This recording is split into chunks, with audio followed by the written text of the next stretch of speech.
Happening tonight, a conversation between the NAACP, community groups, and local law enforcement.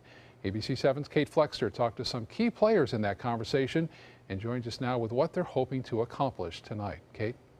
That's right, Scott. The meeting was canceled earlier this month due to security concerns. But tonight's event will be happening, and those we spoke to said they're hoping the conversation will bring about change. Protests and violence around the nation after the deaths of 2 black men at the hands of police officers and the murder of 5 officers in Dallas and 3 officers in Baton Rouge. But in Sarasota, the NAACP and local law enforcement are looking to keep the peace through conversation. Pastor Kelvin Lumpkin was among those who initially called for the meeting, and he says clear communication is key. We wanted to have a discussion with our local law enforcement to see what we could do to make sure that this kind of thing never happens in Sarasota.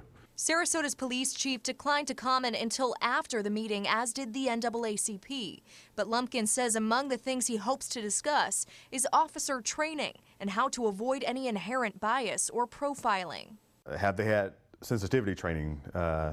What have they done to ensure that a law enforcement officer doesn't draw a conclusion about an African American or Hispanic young man, and have they dealt with their fear? Plus, he says the community is eager to have this conversation. The initial meeting was canceled due to security concerns after an AK-47 and AR-7 rifle were stolen in 2 separate burglaries. The cancellation led to an impromptu meeting among community members that same night. Greg Cruz of Answer Suncoast was at that impromptu meeting and says the community is ready for change. The community is sick of it, and I know that because I live in this community.